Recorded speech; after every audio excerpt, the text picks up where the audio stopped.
Já tô de volta com a edição manhã e você já sabe, toda quarta-feira é dia de Fala Doutora.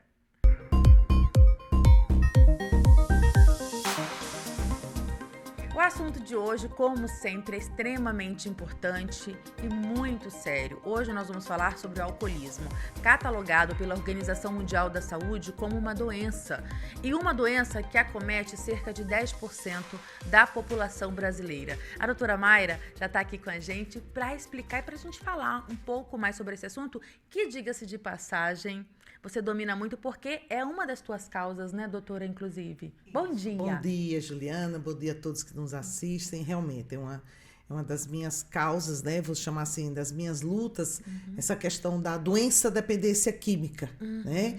E o alcoolismo está incluso nela, sendo como uma droga que é legalizada, que é o álcool, né? E eu já até adianto que a gente vai falar profundamente sobre essa questão de leis, etc., na próxima quarta-feira. Ok, ótimo. Né? Então, essa questão da doença dependência química é uma... Assim, a pessoa fala, mas eu não tenho nada a ver com isso. Sim, a dependência química é você ser dependente de uma substância, seja ela qual for, pode ser até remédios, tá? E quando ela começa a causar males para o organismo, para o indivíduo que usa e para as pessoas ao seu redor ou até mesmo a sociedade.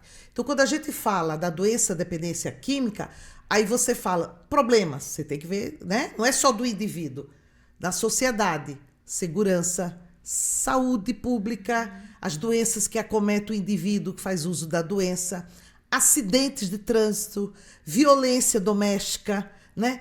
Toda essa problemática, tá? Ela está diretamente relacionado à doença dependência química. Que era exatamente a primeira pergunta que eu ia fazer para você, mas já foi extremamente respondida, que são as causas, são várias as motivações para a pessoa começar, então, a experimentar uma droga, a começar a beber, e isso vai criando e aumentando, né, de repente aí tendo uma proporção muito maior a ponto de se tornar uma doença de fato. Sim, a gente assim, tanto o álcool ele tem uma conotação maior porque é cultural, né? Eu digo, se a gente está num país tropical, você bebe porque está calor.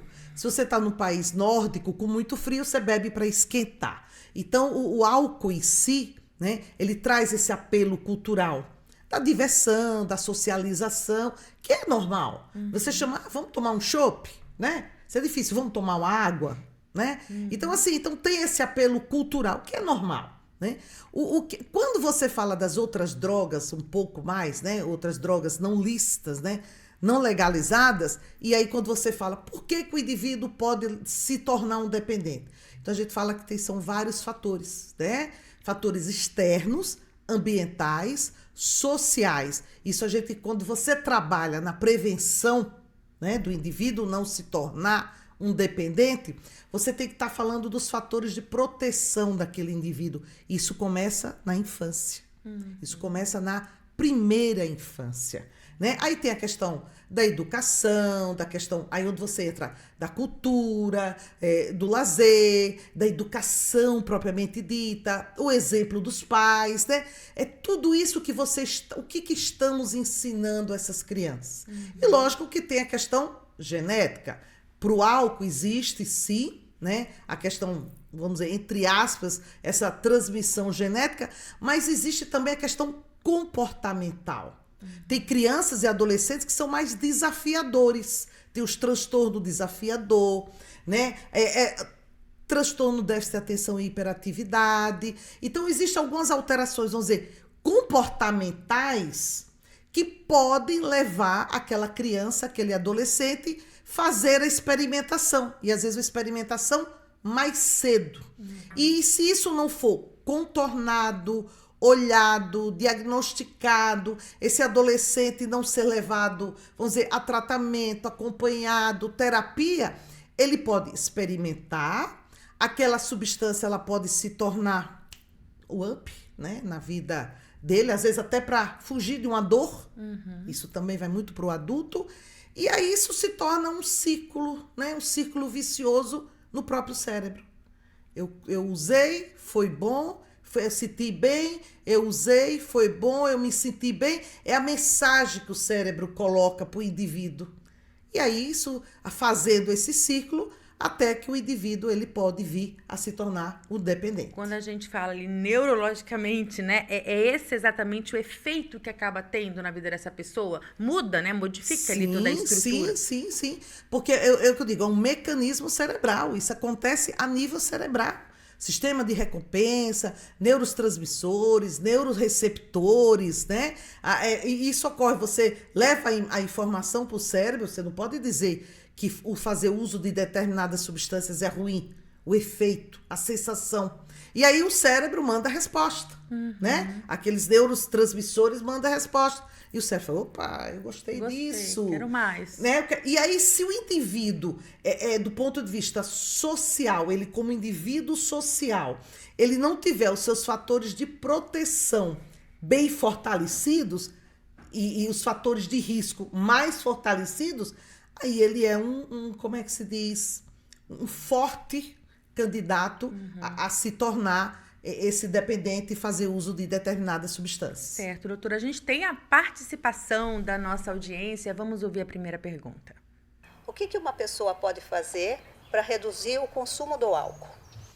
Olha, isso assim, a gente tem que ver como é que o indivíduo tá, né? Muitas vezes o indivíduo ele já usa, vamos dizer, ele vem usando bastante, mas ele ainda não tem o diagnóstico de dependente. Ele tem aqueles que a gente chama assim, o binge, né? Spring, uma coisa assim. É como se fosse o porre.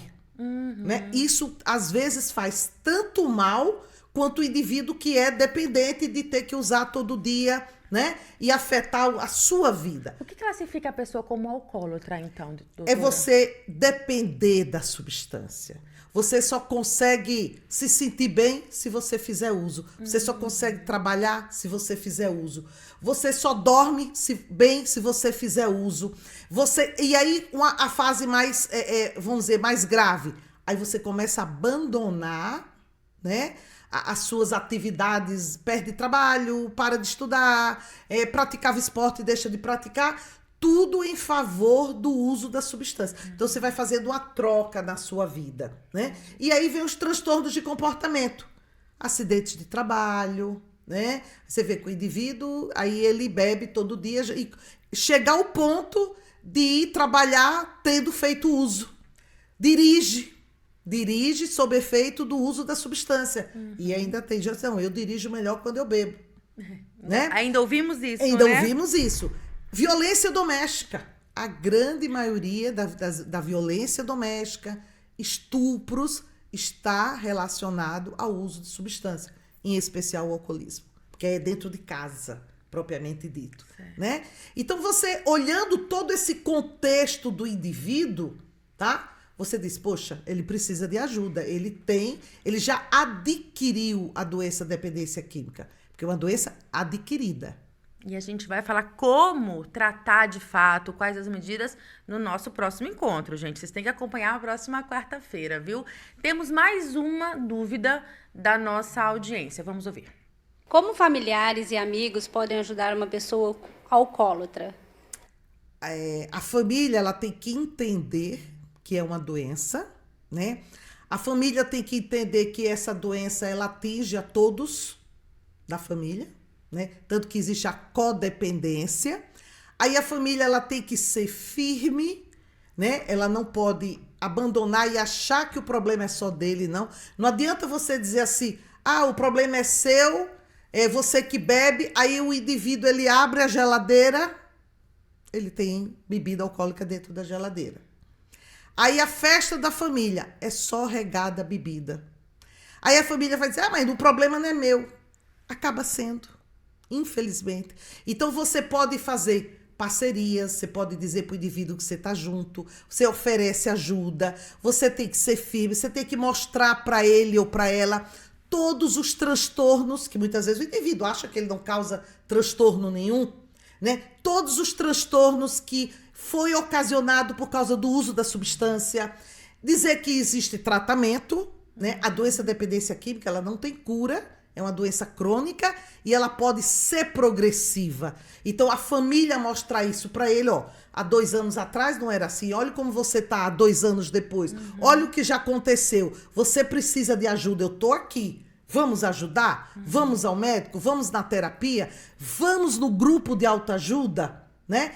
E a família fazer esse cerco, né? Mostrando, tentando o indivíduo dizer que ele tem um problema. E dizer, olha, eu lhe amo, eu gosto de você, eu tô aqui para te ajudar, mas eu não gosto do uso da substância. Eu não sou obrigada a aguentar o uso da substância.